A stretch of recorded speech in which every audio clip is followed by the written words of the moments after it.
Alors, je commence par une image de la place et de l'église de Santa Maria della Pace à Rome, où nous voyons une façade absolument raffinée, un détail dans lequel se perce, dans cette mise en scène, une fenêtre. Cette fenêtre est une invitation pour moi à découvrir derrière cette architecture raffinée la ville qui est adossée et l'explorer. Revenons-en à aujourd'hui. Durant ces dernières années, la croissance de la ville s'est traduite trop souvent par ce qu'il est convenu d'appeler l'étalement urbain, blocs d'habitation, grands ensembles, lotissements pavillonnaires, zones commerciales, se sont juxtaposés sans égard pour ce qui les précède ou ce qui leur fait face. Dans le même temps, la logique véhiculaire a dévoré l'espace et fait disparaître des pans entiers des tissus urbains. Je pense que Nicolas Soulier, dans son intervention d'hier, vous a également suffisamment montré ces phénomènes qui majoritairement représentent la plupart des espaces construits depuis les années 60 en termes de superficie construite. Alain Blondel, donc, et Sully Jaume, dans leur ouvrage Un siècle passe, en font un constat indiscutable. Depuis ce constat, la logique du tout véhiculaire n'a cessé de continuer en périphérie des villes moyennes, mais également de simples bourgs. La multiplication des giratoires, des voies de contournement, des bretelles de raccordement associées aux zones de grande distribution, leur nappe de parking jointive n'a cessé d'augmenter. Cette mise à distance a étouffé tout lien de proximité. Et là, n'est-ce pas la disparition d'un monde commun dans cet étalement urbain? Aujourd'hui, face au changement climatique et à la nécessité de préserver la biodiversité, s'est produit une prise de conscience. L'urgence de mettre fin à l'imperméabilisation des sols et à cet étalement, et donc à le stopper. Et ça, c'est peut-être aujourd'hui une chance dans cette urgence. C'est de repenser la question du proche, la question de la mesure de l'espace et une autre façon de regarder l'histoire urbaine. Si la ville doit se densifier, quelle forme urbaine lui donner? Aujourd'hui, il n'est plus question d'hygiène et de circulation, puisqu'il est même recherché de bannir la voiture de la ville, au profit de transports collectifs, au profit de modes doux, comme on dit aujourd'hui. Mais cette nécessité, cette urgence, ne va-t-elle pas nous permettre de poser différemment le sujet? Donc j'ai dit l'opportunité de reconsidérer l'histoire de la ville, dite constituée non sous l'angle de son évolution, mais sous l'angle de ses permanences. S'interroger sur la matérialité de ces espaces, la mesure des pleins et des vides, pour moi, c'est ce qui fait le lien. Ce lien n'est-il pas notre monde commun? Oui, c'est bon. Alors, voilà, nous remontons donc avec un œil, nous ouvrons notre œil différemment. Et ici, sur le plan de Ostia Antica, nous avons des plans de tissu urbain des villes dites mortes. Parce que les villes antiques, grecques, romaines et autres, on ne les connaît pas bien parce que la ville s'est reconstruite sur la ville. Et il faudrait raser la ville pour voir ce qu'est le tissu urbain, je ne parle pas de l'architecture de ce qui nous reste des monuments, des ruines de monuments, mais de la maison, de la domesticité. Alors, qu'est-ce qu'on voit dans ce plan d'Ostia Antica? Nous voyons finalement des rues, des alignements. Alors là, ils sont relativement organisés, mais tout de même, il y a des adaptations au contexte. On est dans une plaine, donc on peut étirer la voie principale, mais ces voies ne font que 8 à 10 mètres de large. Et la voie romaine n'est jamais plus large. C'est deux chariots qui peuvent se croiser. Et parallèlement à ça, on voit comment, finalement, on est dans un jeu de mitoyenneté qui pourrait être, on parlait des tissus villageois, bon, je fais une parenthèse, mais nous y reviendrons. Donc, c'est mitoyenneté entre des maisons, des villas, donc domus, et des bâtiments d'habitation collective. Et ces éléments-là sont tout à fait mitoyens. Et nous pouvons également voir que les monuments, le théâtre, les temples sont très peu détachés de l'architecture de la ville. Donc nous avons des très fins linéaments et non pas des mises en scène spectaculaires. Maintenant, regardons. Alors là, j'ai souhaité confronter deux exemples qui sont connus, mais sur lesquels je veux poser un regard peut-être un petit peu décalé, à savoir, à gauche, le plan de San Gimignano, ville médiévale par excellence, et qui est resté dans son état quasi-médiéval aujourd'hui. Donc on peut avoir ici le plan de sa composition, de ses agencements. Je dirais, peut-être trouverez-vous ça un peu provocateur, je dirais que la géométrie est très proche, est pratiquement la même, mais elle est souple. Elle est incurvée. Là, on est sur une colline, on n'est pas sur une plaine. Et on voit cette logique des mitoyens. On voit que cette ville médiévale, ce n'est pas le hasard, mais c'est une forme d'organisation finalement pas si éloignée de l'exemple de la ville antique. Je ne parle pas des villes coloniales, ni des bastides et des villes en grille. Je parle de la ville qui se fait par addition, mais dans une logique de mitoyenneté et avec cette échelle de voie qui est sensiblement la même qu'à Ostia. Ostia, où il y avait quand même 100 000 habitants. Ce n'est pas une bourgade.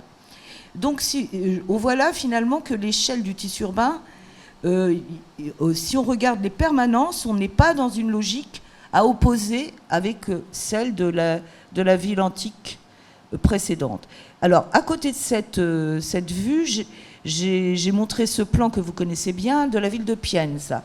Donc Pienza, c'est une bourgade médiévale qui est la ville natale de Pie II, qui décide, quand il est nommé pape vers 1660, conseillé par Alberti, de faire une opération monumentale, à savoir de créer une cathédrale, un palais et principal qui est le palais Piccolomini, qui est le palais de sa famille, sa propre famille, et de l'autre côté, le Palazzo Borgia, qui deviendra l'évêché. En face, le palais communal, qui est quand même un peu plus modeste.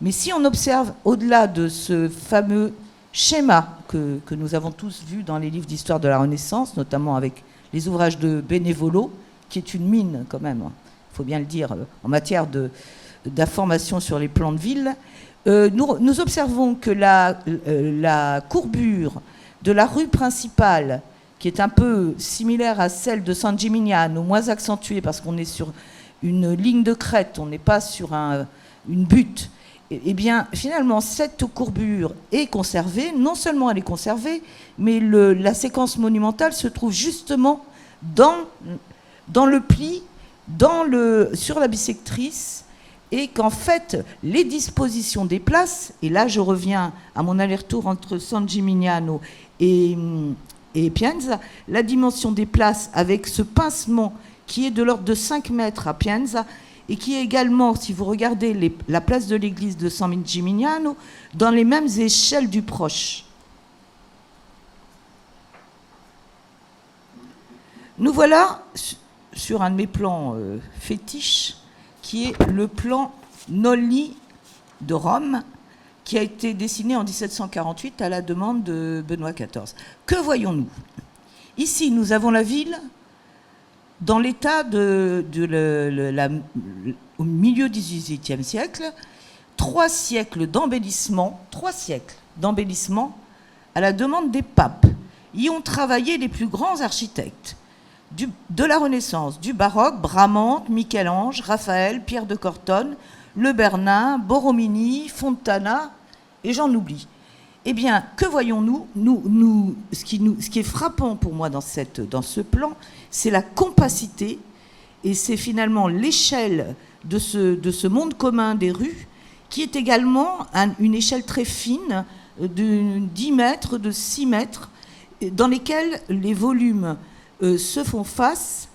Et en fait, si on regarde le schéma des modifications et des aménagements de ces 3 siècles, nous voyons des tracés de voies, ces voies fines, donc si linéamment, et finalement aucune grande figure.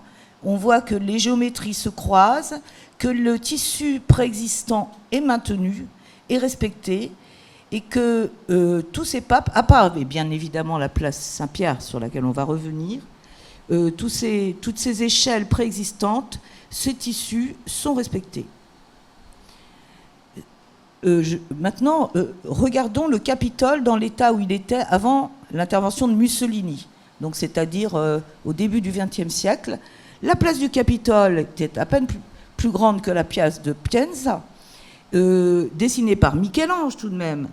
Finalement, dans sa forme et son échelle, n'est pas si différente des places de la première Renaissance, mais aussi de la logique. Alors évidemment, avec une géométrie très raffinée, une pureté du dessin, mais dans une logique géométrique d'assemblage qui est finalement, qui n'a pas totalement oublié l'assemblage du tissu médiéval.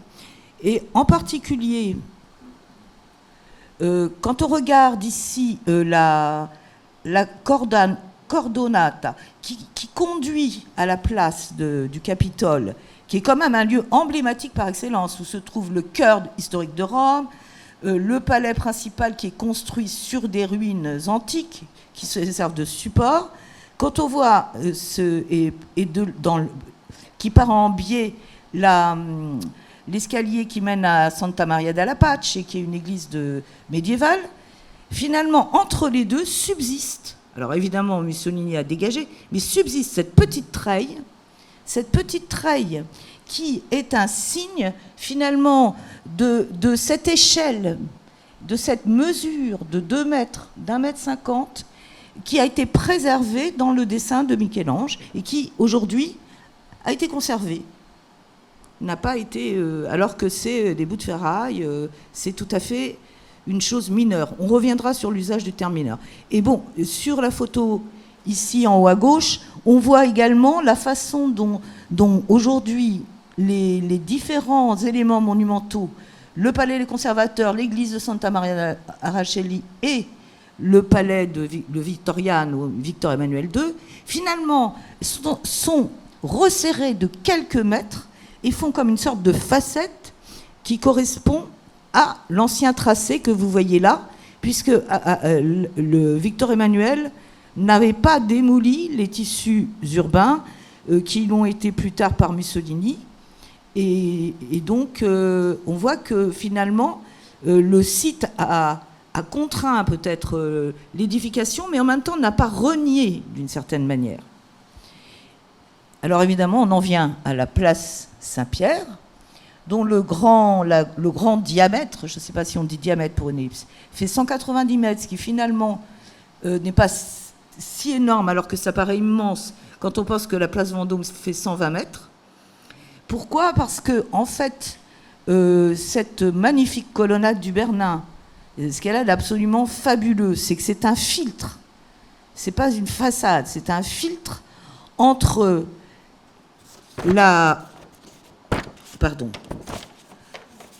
entre l'expression du pouvoir divin, hein, cette mise en scène qui nous conduit à la façade de la basilique Saint-Pierre, et le tissu, que là, ça c'est une photo de 1920, à peu près 1930, où on voit que la ville, le tissu se presse, se glisse est à proximité, et même dans la perspective de Saint-Pierre, vous voyez, dans l'axe, il y a des maisons qui sont ordonnancées selon une manière qui n'est pas monumentale, mais qui opère avec les mitoyennetés, le rythme, une position de balcon. Enfin, il y a une façon d'assembler qui permet à tous ces éléments, aux échelles tellement différentes, finalement, de faire bon voisinage.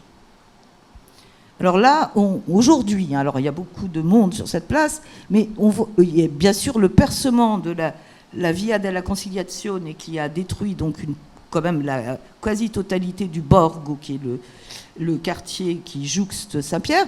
On voit quand même ici, je dirais, la face cachée, et on voit à côté le filtre.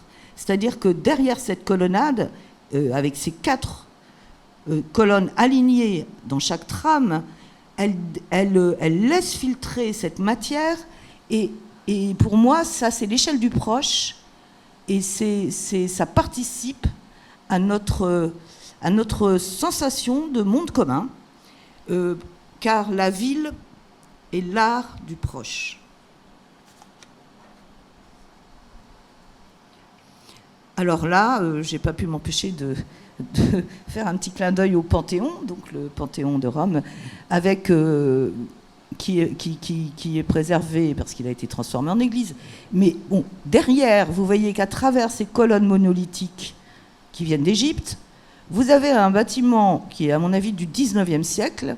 Et quand on regarde un extrait du plan de Nolli, on voit que le Panthéon a été certes un peu dégagé par les archéologues, mais les îlots avoisinants, qui sont vraiment très très près, en fait, ont été reconstruits au XIXe siècle. C'est-à-dire que même quand le tissu était en mauvais état, on reconstruisait au même endroit. C'est-à-dire qu'au XIXe siècle, il n'y avait pas eu la volonté de dégager ce monument et de lui créer une aire de respectabilité, malgré sa valeur à la fois qui est devenue religieuse et sa valeur architecturale, parce que c'est un chef-d'œuvre absolu. Et sa grande monumentalité, bien entendu, je ne vous apprends rien. En bas, j'ai mis un croquis parce qu'on n'arrive plus à faire cette photo, étant donné qu'il y a tellement de monde qu'on ne voit plus le sol. Donc j'ai mis un croquis que j'avais fait autrefois. Alors, ici, pour quitter Rome, on est à Lecce, dans les Pouilles, la place du Duomo, qui est la place de Lecce. Lecce, ville baroque, donc on n'est plus dans la ville des papes, on n'est plus dans la ville de la Renaissance, mais on est dans une ville entièrement baroque, et là, c'est une place quand même à une échelle assez extraordinaire pour une petite ville comme Lecce. Donc, déjà, cet assemblage, il y a un vaste espace, il y a un assemblage qui est à la fois organisé avec des bâtiments très dessinés, mais on voit que la manière dont ils se posent les uns avec les autres, finalement, fait une société d'objets. Une société d'objets monumentaux, mais ces objets monumentaux, on y accède, et cette vaste place, on y accède par une porte monumentale que vous voyez là, côté ville. Et en fait, ces pilastres et ces sculptures de saints qui annoncent le Duomo, eh bien, ils sont tout simplement adossés à des bâtiments d'habitation. Et vous voyez que la ville ici est toute proche, et même dans la perspective, vous voyez un bâtiment qui doit dater des années 50, mais qui est posé en alignement avec les maisons baroques qui ont eu des surélévations. Et donc là aussi, on peut s'interroger sur le rapport de la ville monumentale qui finalement, on va le voir, est souvent une exception.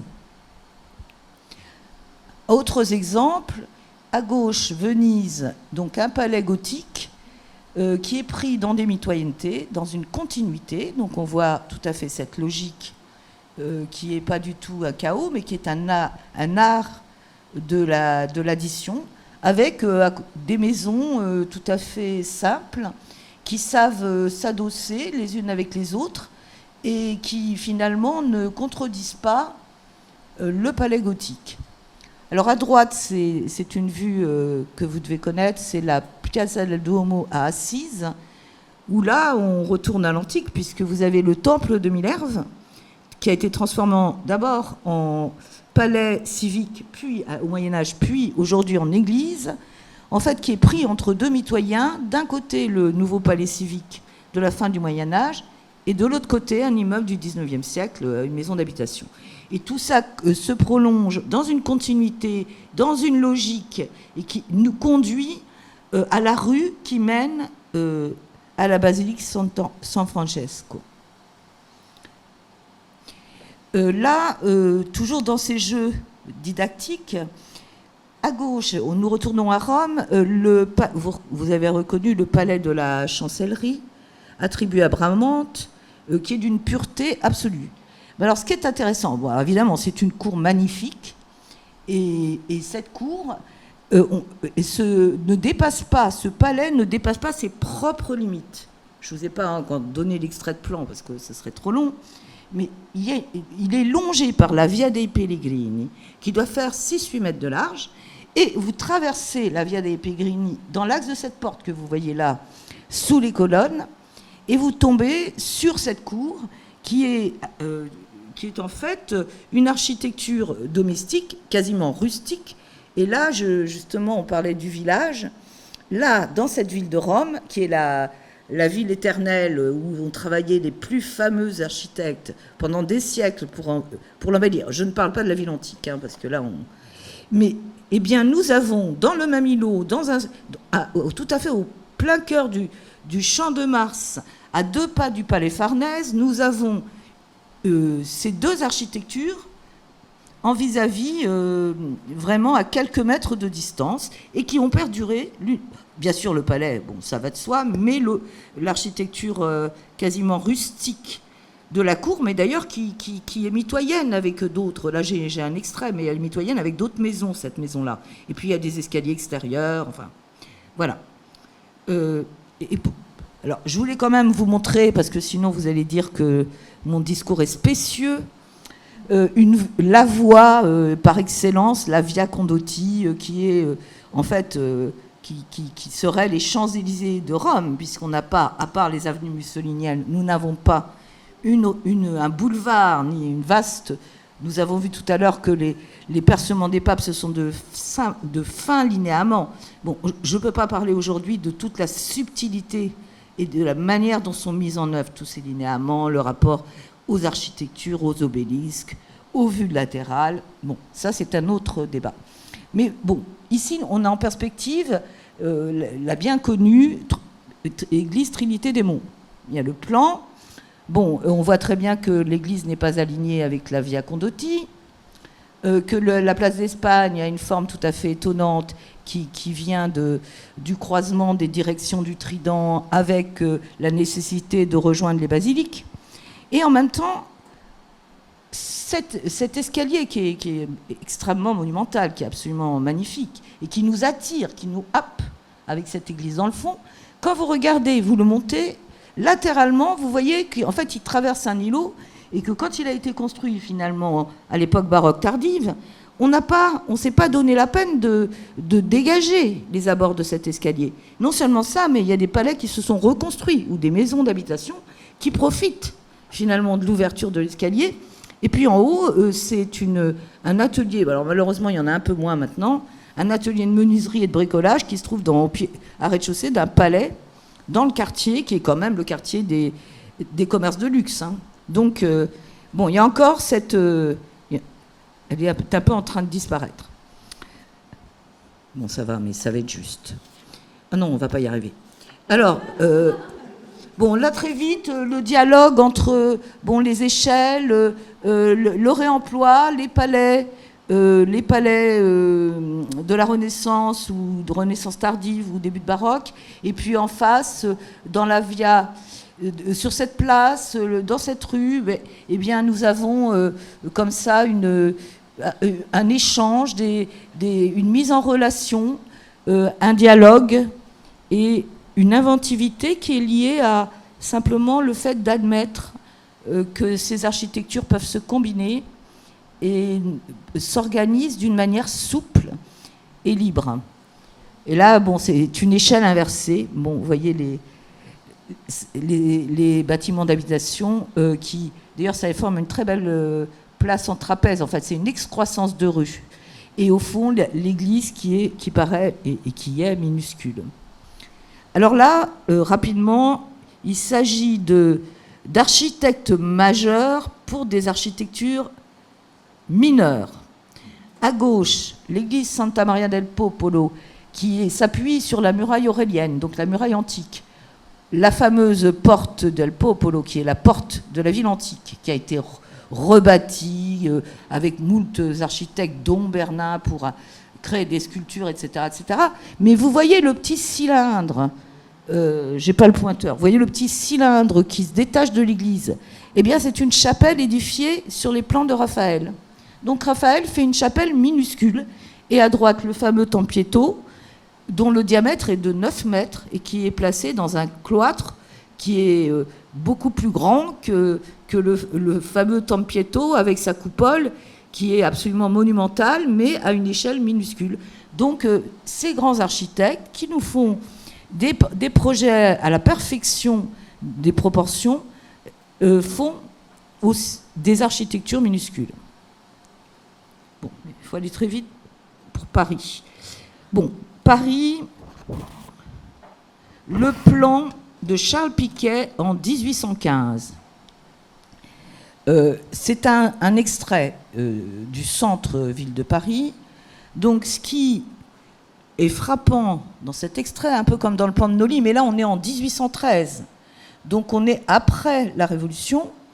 C'est un plan qui a été fait à l'époque de Napoléon Bonaparte. Donc, et en fait, ce qui est frappant, c'est que les édifices majeurs et les figures parfaites, finalement, sont minoritaires.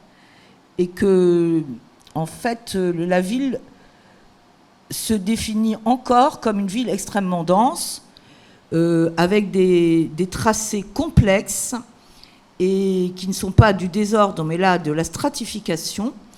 Et on peut rapidement voir que, entre les Tuileries et la cour carrée, il y a encore un morceau de tissu urbain, et que le parvis de Notre-Dame est minuscule, et que l'Hôtel-Dieu est un bâtiment-pont qui s'appelle le pont au double, qui relie le parvis de Notre-Dame à la rive gauche. Donc cette image de Paris en 1813 est quand même le fait d'une ville dense et finalement assez peu aménagée sur le plan de l'urbain, indépendamment du morceau de rue de Rivoli qu'on va voir tout à l'heure. Bon là, ah pardon, j'ai sauté une image. Oui, à droite. À droite ici, bon, c'est un schéma qui montre les aménagements de Paris sous la monarchie absolue, donc jusqu'à Louis XIII. On voit qu'à Paris, ce ne sont pas des linéaments, ce ne sont pas des tracés, ce sont des places, donc des éléments concentrés. Concentrique, et donc il n'y a pas de volonté d'expansion, d'extension et de contrôle de perspective, sauf dans les allées plantées, dans les jardins, dans le jardin des Tuileries, et puis bien sûr à Versailles. Alors là, juste rapidement, le palais des Tuileries à gauche avec le jardin, et vous voyez que ce palais des Tuileries, ben, finalement, il reste, alors ça c'est en 1770, ça vient de la Bibliothèque nationale, finalement l'îlot est poursuivi par tous les communs. Il y a la cour royale, vous voyez au centre, et puis il y a la cour des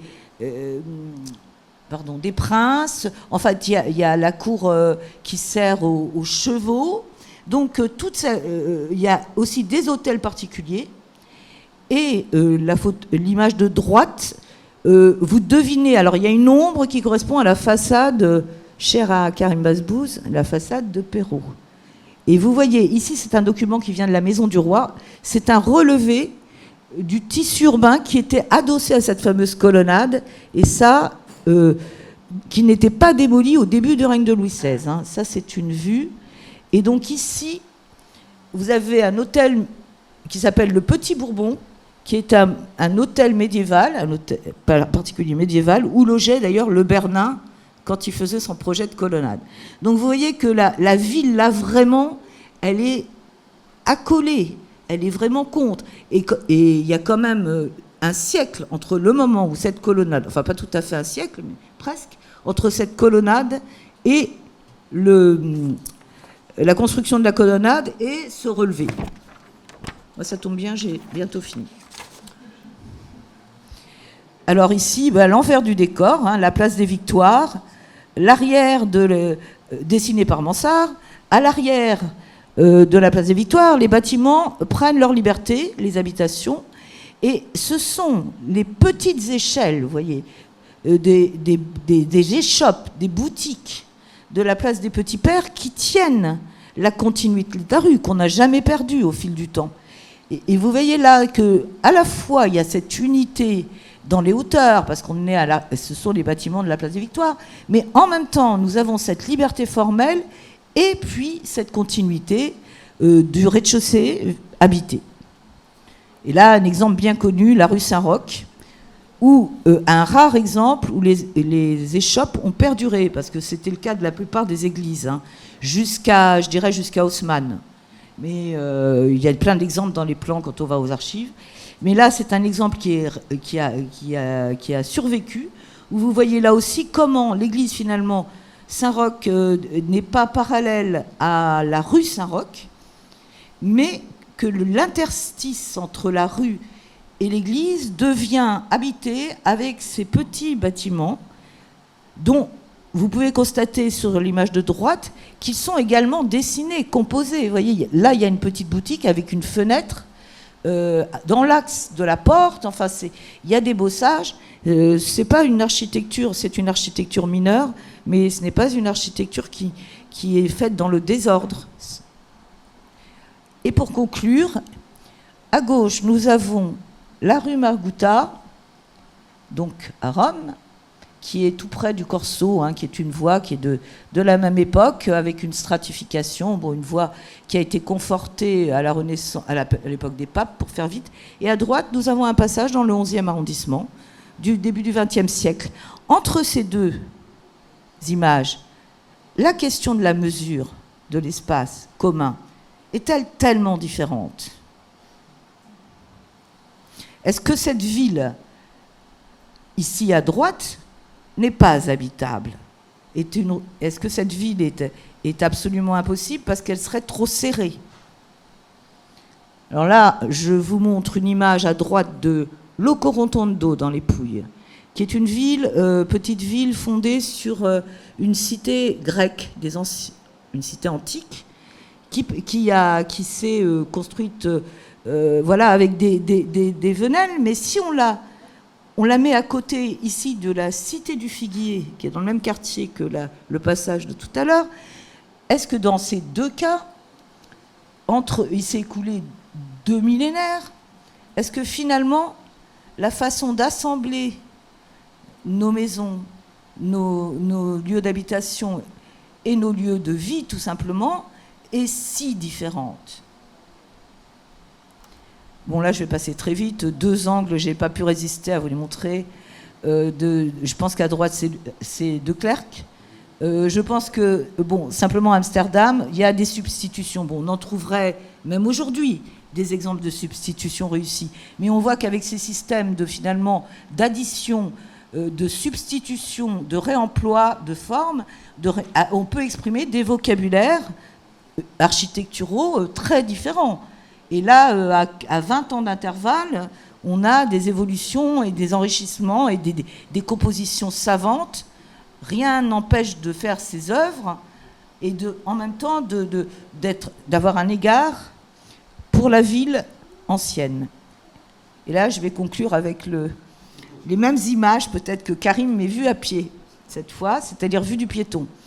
Alors, il faut savoir que cette ZAC Clichy-Batignolles, sur laquelle nous émettons des réserves aujourd'hui, apparemment en particulier, eh bien, c'est le fruit. C'est quand même la nouvelle rue de Paris, qui s'appelle Rostropovitch, le pauvre. Elle a été réalisée à partir de bâtiments, tous ont donné lieu à des concours d'architectes, avec les meilleurs architectes, enfin, entre guillemets, au niveau européen. On a été chercher des architectes de partout. On a fait une ZAC, on a fait des ateliers avec François Gréter, des ateliers comment dire, de coordination urbaine et architecturale. Et voilà la coordination urbaine et architecturale actuelle. Là, il n'est plus question de grands ensembles. On est dans un site privilégié. Il y a le parc à côté. Donc, je ne vous montre pas le parc, parce que le parc, c'est la chose qui a, je dirais, qui a du sens. Mais quand on construit une rue, qu'est-ce qu'on fait? Voilà. Et là, à droite, c'est le moment où la rue rattrape la rue Cardinet. Et alors, il y a chez Truffaut, qui visiblement a mis une grande grille où il doit stocker ses pots de fleurs, je ne sais pas.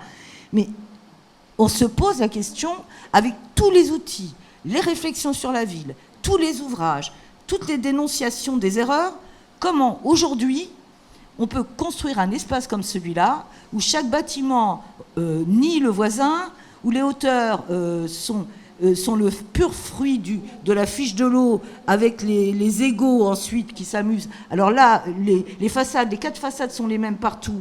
Il n'y a pas de prise de... ce sont des logements. On ne distingue pas la fonction, on n'a pas d'égard. D'ailleurs, les balcons font 50 cm de profondeur. Enfin, il n'y a aucun sens. Et alors, les rez-de-chaussée, je ne vous montre pas parce que j'ai des photos de rez-de-chaussée, c'est...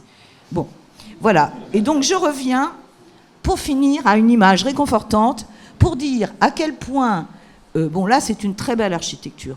Mais l'architecture dite majeure, ou peut-être l'architecture des grands architectes, finalement, a occupé le terrain de l'histoire de l'architecture et de l'histoire de la ville, mais il y a une petite fenêtre là, dans laquelle on a envie de se replonger pour aller y voir, allons-y voir, ce que nous raconte toute cette ville qui s'est faite dans le temps, dans les millénaires, avec justement cette cohérence et cette notion du proche et du lien.